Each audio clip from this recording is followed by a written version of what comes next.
φίλε.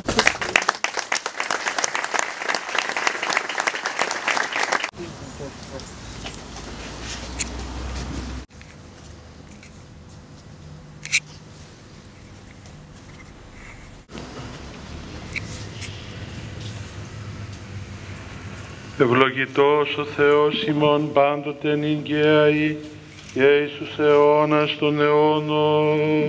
Αμήν εις πολλά τη Δέσποτα. Άγιος ο Θεός, Άγιος. Και τας ψυχάς των δούλων σου σώτερα ανάπαυσον. Και νικαίαη και εις τους αιώνας των αιώνων. Αμήν. Ημών η αγνή και αχών Και ήλπιστε αδελφοί ημών. Αιωνία ημών η μνήμη αξιομακάριστη και ήλπιστε αδελφοί ημών. Αιωνία Για αυτοί που κατέχουν ξεχωριστή θέση στη σχολική κοινότητα. Είναι σε λιγοστές τελετές φωνά να τιμήσει τα αδέρφια που έχασαν τη ζωή τους κατά την έκρηξη στο Μαρί από φοιτούς του σχολείου μας, Μίλτο και Χρήστο Χριστοφόρου, ως ακολούθως.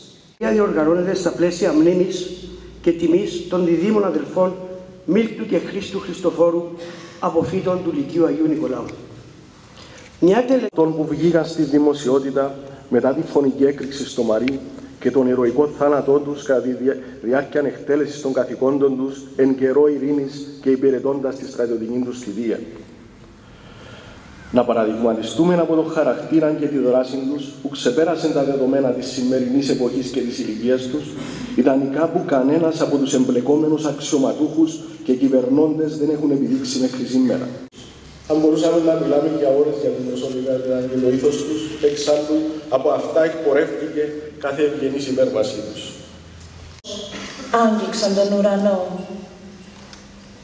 Και τι να τραγουδάμε εμείς σήμερα για τούτους τους λεβέντες που σώπασαν ανοίγοντας τη φλέβα του ήλιου, που έγραψαν ιστορία στην πιο τρυφερή τους ηλικία.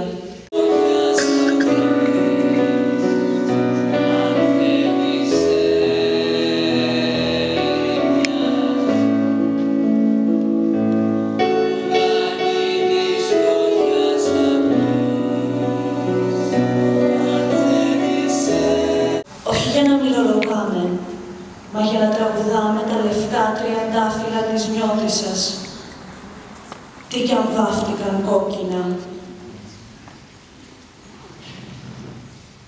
Δεν θέλω στου τάφου σας την κρύα πλάκα μυρολόγια να αρχίσω. Δεν θέλω να κλάψω για τα χαμένα σας όνειρα. Είχα την ευκαιρία να μάθω να τους ξεχωρίζω. Πόσο μάλλον που στην ποδοσφαιρική στολή που παραγγείλαμε θα γραφόντουσαν τα ονόματά μας πίσω στη φανέλα. Τώρα θα τους ξεχώριζα. Και ήρθε η μέρα για το πρώτο παιχνίδι της ομάδας μας. Πήγα στο γήπεδο. Για τα παιδιά αυτά και για όλους μας και για τα δεδομένα. Στο στάδιο της εκπαίδευσης. Εδώ, σε αυτό το σχολείο, θα πάρετε όσα πιο πολλά εφόδια έτσι ώστε να συνεχίσετε όμορφα τη ζωή σας.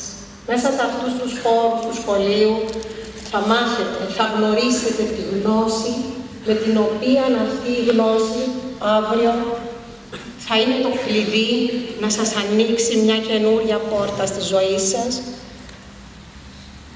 να βρείτε μια θέση στην κοινωνία, να μπορείτε να έχετε μια δουλειά έτσι ώστε να γίνετε σωστοί, όπως λέμε εμείς οι μανάδες, άνθρωποι. Όμως... Παλιά φωτογραφία στην άδεια παραλία, σιωπή. Κοιτάζω από το μπαλκόνι